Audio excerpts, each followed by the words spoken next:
Um, Quick little discussion on a research paper I was reading through last few days from January of this year, and they were exploring um, how people catastrophize when they have back pain and outcomes. And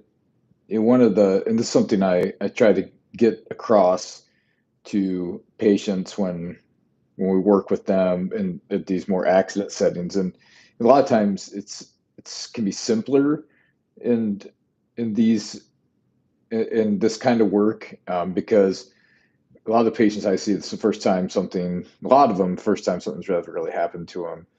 And it's the first time that they've ever, a lot of them, it's the first time they've ever seen somebody for some level of back pain. And the the most important thing in the beginning and in the study that I was reading through is kind of pointing to this as well, is keeping everything in context and helping the person you're working with not fall into the trap of what's called catastrophizing. And when people catastrophize, they're more likely to set up the cycles of avoidance, fear avoidance, and avoidance behaviors around daily activities, around physical activity, around all these other things. And then they end up in these cycles of catastrophe, fear avoidance, anxiety about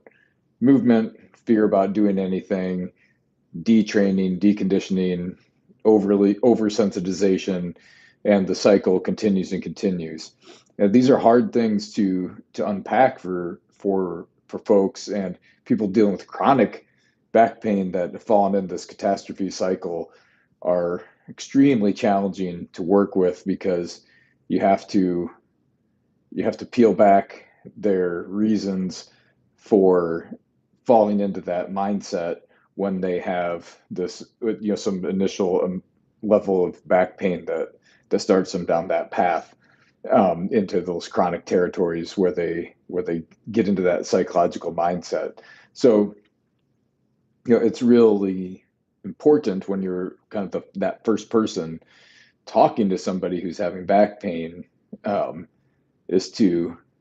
temper their fears, to encourage them to return to their activities, to reassure them that the likelihood of something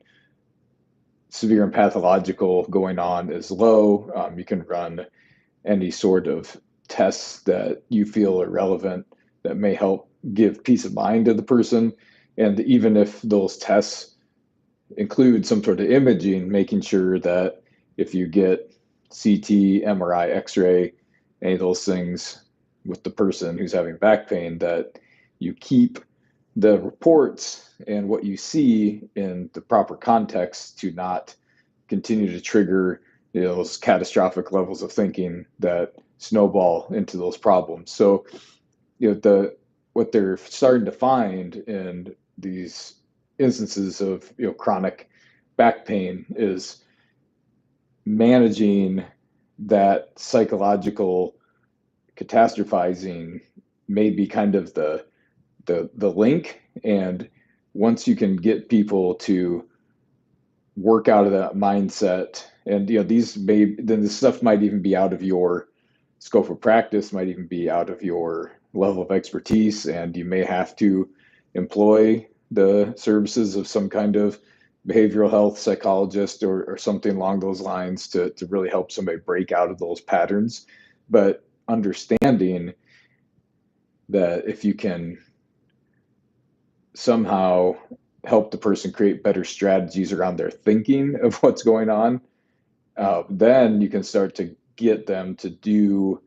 some of that beneficial work, getting back to the things that they enjoy, that's going to help them gain the confidence, gain that self-efficacy, and hopefully get out of that catastrophizing trap that just leads to further detraining, deconditioning, and problems due to all the avoidance behaviors that come along with it. So, with that said, hopefully that gives you guys some things to chew on, think about when you're working with people who have back pain that's acute or chronic. and just understanding that some of the biggest hurdles to improvement may be more of the psychological side. And then when people trust that you have their best interests at heart and you are putting them towards,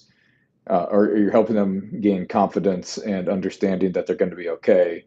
then they're able to do more things, get out of that cycle, hopefully have better outcomes. Not going to work for everyone, but it's just something to think about. Check out the channel, my channel, for more quick little videos on clinical and coaching things, and see you next time.